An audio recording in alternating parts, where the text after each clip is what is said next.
여러분, 시중의 통화량은 엄청나게 많습니다. 코로나19의 위기가 닥치면서 정부가 돈을 엄청 풀었거든요. 상반기에만 무려 말입니다. 170조 원에 가까운 돈을 풀었어요. 그러니까 6월 말 기준으로 보면 광의의 통화량 M2가 3,077조 원이나 됩니다. 장난 아니죠. 그런데도 돈이 안 들어와요. 경제 주체들 간에 돈이 왔다 갔다 해줘야 되거든요. 가게에서는 투자도 하고 소비도 해야 되고요. 기업에서는 생산도 하고 또 투자도 해야 합니다. 그런데 그런 돈이 안 일어나는 거예요. 돈맥 경화 현상이 아주 뚜렷한 거예요. 돈이 돌아주는 거, 이거를 통화성수라고 합니다. 근데 이 통화성수가 엄청나게 떨어지고 있어요. 역대 최저입니다. 그래프에서 보시는 것처럼요. 2020년에 보면 지금 떨어지다가 지금 14.85배까지 떨어졌어요. 적어도 15배 이상에서 놀아야 돼요. 그 전년도 보세요. 전부 15배 이상에서 놀잖아요. 그런데 14.85배로 떨어졌다는 것은요. 경기가 그만큼 좋지 않다는 뜻이에요. 돈은 엄청나게 푸는데 돈이 돌지 않는다. 결국은 무슨 말입니까? 누군가가 돈을 쌓아놓는다는 뜻이잖아요. 돈을 쌓아놓으니까 통화성수가 14.85배까지 떨어진 거예요. 현금을 거둬다가 집안의 금고에다 넣어놓는다는 이야기입니다. 이런 일이요? 이런 일 옛날에도 있었어요. 옛날에 1930년대에 대공황 때 말입니다. 그런 일이 일어났었습니다. 존 메이드 케인즈가 쓴 유동성 선호 이론이 나올 정도였으니까요. 그 당시에 경기가 계속 떨어지잖아요. 그러니까 중앙은행이 이자율을 계속 내렸어요. 더 이상 내릴 수가 없는 수준까지 내렸습니다. 그랬더니 많은 사람들이 화폐를 선호하는 경향이 생겨버려요. 그리고 돈을 갖다가 집에다 금고에다 집어넣으나 왜? 아니 생각을 해보세요. 저축을 해도 이자가 제대로 안 나오니까 그럴 바에야 현금을 집에다 쟁겨놓겠다 이런 생각을 하게 되는 거죠. 그러니까 돈이 돌아줘야 되는데 돈이 안 돌아줬으니까 대공황이 굉장히 길어진 거죠.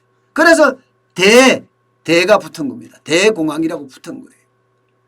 이런 일이 일본에서도 일어납니다. 일본에서도. 1980년대, 1990년대 일본의 부동산 거품이 꺼지면서 말입니다. 이게 또 난리가 나요. 돈을 엄청나게 풀어요. 그런데도 여기도 마찬가지로 돈이 안 돌아요. 돈이 안 돌면서 잃어버린 20년이라는 이야기가 나올 정도로 일본의 장기 침체가 시작되는 거예요. 돈이 돌아야지 경기가 제대로 살아나는데 돈이 안 도니까 일본식 장기 불황이 20년 동안 계속된 거예요. 그래서 잃어버린 20년이라는 이야기가 나온 겁니다. 어떤 사람들은 지금 우리 경제가 돈이 너무 안 돌아서 일본식 장기 불황, 디플레이션으로 가는 것 아니냐 이렇게 우려하는 사람들이 점점 늘어나고 있습니다. 그도 그럴 것이 통화성수가 워낙 낮으니까 말입니다. 돈을 안 풀었느냐? 아니에요. 앞서 말씀드린 것처럼 상반기에만 거의 170조에 가까운 돈을 풀었다니까요. 그래야지 경제가 좀 돌아갈 것 같으니까 말입니다. 실제로 한국은행에서 돈을 찍어낸 돈만 하더라도 적은 돈이 아닙니다. 본원통화라고 이야기하는 거 말입니다. 전기 대비해서 2.2% 증가한 207조 2천억 원이나 찍어냈습니다. 1년 새에 28조 1361억 원 15.7%나 늘어났어요.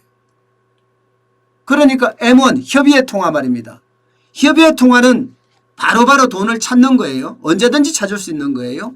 이게 20%나 늘어날 정도였으니까 말입니다. 현금 통화, 요구불 예금, 수시 입출식 저축예금으로 이렇게 많이 바뀌었다는 거예요. M1 증가율이요. 지난 6월 대비해 보면요. 21.3% 증가를 했어요. 지난 6월 대비해도요. 예. 2015년 10월이 21.5%였거든요. 그때 이후로 가장 많이 올랐습니다. 가장 많이. 돈 진짜 많이 풀었잖아요. 대신에 2년 만기 정기예금은 줄어들었어요. 4조 8천억 원.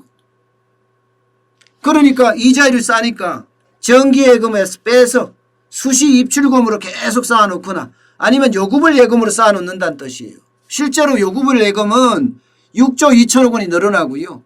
수시 입출금 예금은요. 14조 4천억까지 늘어났어요. 그런데도 돈이 안 돌아.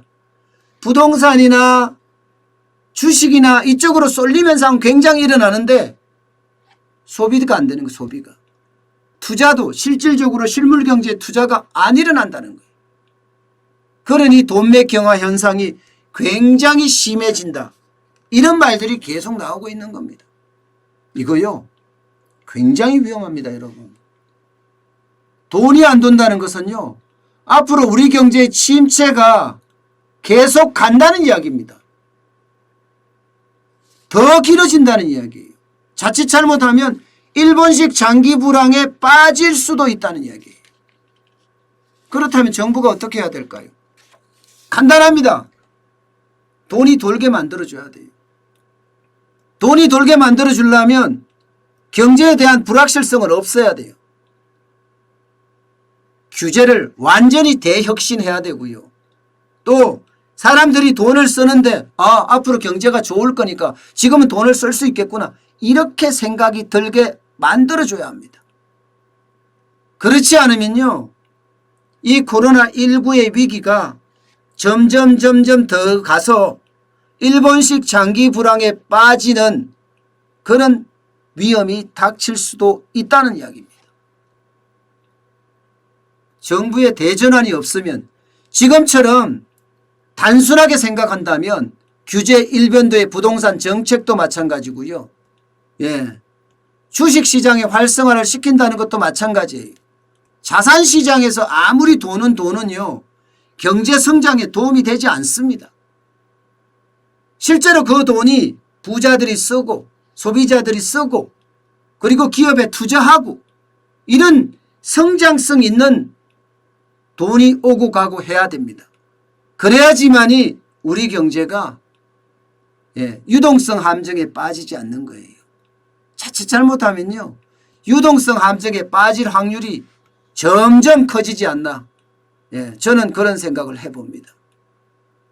지금이 바로 정부의 역할이 굉장히 큰 시점이에요. 그런데 규제 일변도로 가고 있으니까 참 안타깝습니다.